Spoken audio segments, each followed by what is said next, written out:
Queen Ra reporting from Occupy LA, Day 7, October 7th, Friday, 2011. No more global war. No more denatured food. Books not bomb.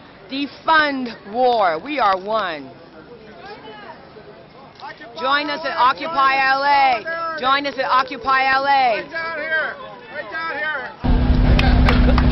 We have peacefully assembled here, as is our right, to let these facts be known. They have taken our houses through an illegal foreclosure process despite not having the original mortgage. They have taken bailouts from taxpayers with impunity and continue to give executives exorbitant bonuses.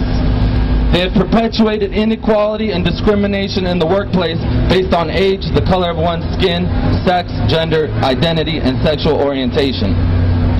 They have poisoned the food supply through negligence and undermined the farming system through monopolization.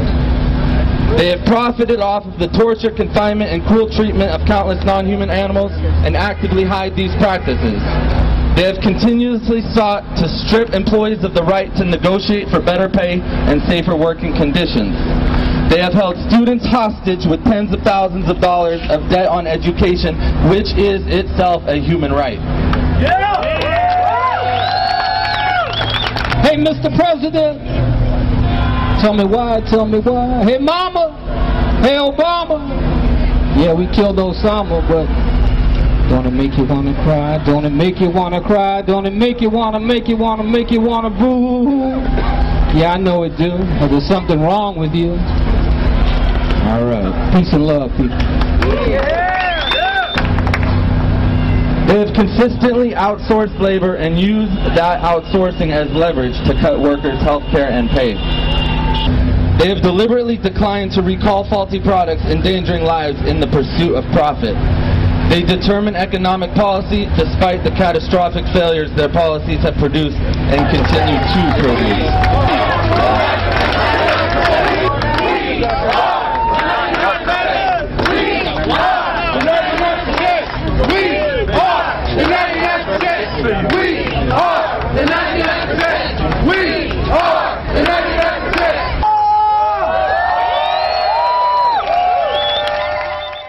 Dr. West and I came back tonight because he was on Anderson Cooper on CNN, and he insisted that they take him live from this protest. So Dr. West was just on CNN on the corner right there with you as the backdrop, and that was a great picture. And then we both appeared together on Keith Olbermann. We just came off of Keith's show on Current TV. And so we're doing everything we can to try to get this message out. I believe as a member of the media, on public television, especially on public television and public radio, it is my mission, it's my mandate, it's my calling, my vocation, my purpose to try to get Americans who don't get this to re-examine the assumptions they hold. Right on! My job is to try to help them to expand their inventory of ideas. Right on! My job on public TV and public radio is to try to get them to look at this country and the crisis of this country through a different prism. Right on! That's the job that I try to do every day on public TV and public radio. So I'm always honored to be a part of a struggle that's trying to get America to wrestle with its own demons, wrestle with its own challenges, its own crises. I came back to say that if we are serious about taking our future into our own hands, when persons, I know we're streaming live right now, so I'm talking to folk right now who are not here. Folk who are not here right now, but know that they're catching hell. Know that they can't find a job. Exactly. Know that they can't afford their student loans. Know that they're living back home with their mom and them. Know that they don't have access to health care, etc., etc., etc. If you have a legitimate grievance, this is where you need to be.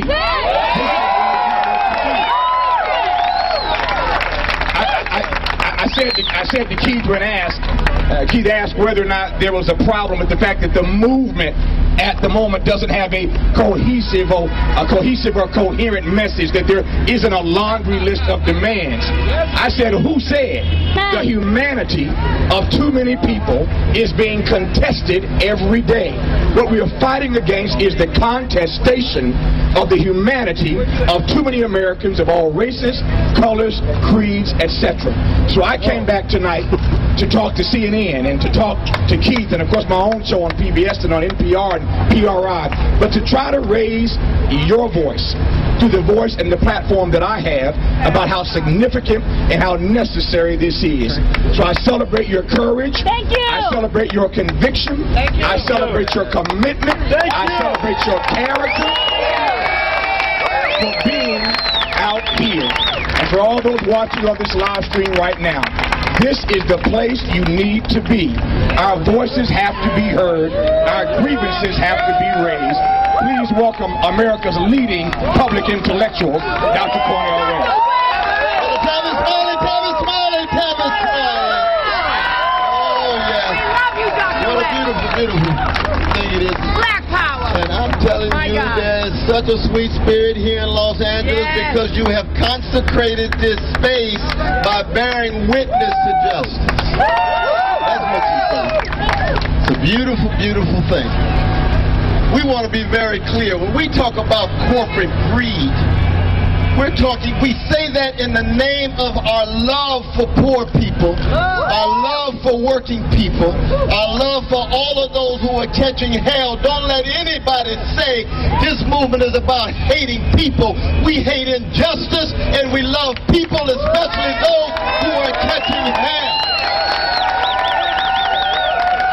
And when we talk about corporate greed, we draw the connection between the corporate greed, not just on Wall Street, that has been involved in criminal behavior in the form of market manipulation and insider trading and fraudulent behavior and predatory lending, but also the corporate greed in the prison industrial complex. That's right. That's right. Oh, yeah. We got a broad vision. We've got brothers right now on strike, on lockdown, been on solitary confinement for 20-some years. That takes courage.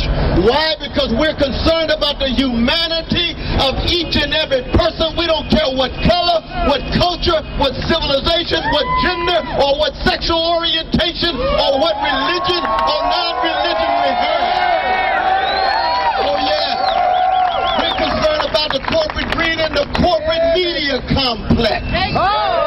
With the weapons of mass distraction to try to cultivate addiction and self-medication and narcissism, so we're not concerned about public interest and common good. Thank you. So when we talk about corporate greed, we don't have the demand like we got one or two demands with all of the creative voices here. We got a cacophony of voices. Oh yeah. We like the Ellington Orchestra.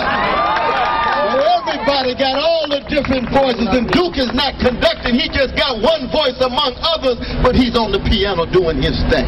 That's democracy in action at the symbolic point. This is democracy in action on the ground.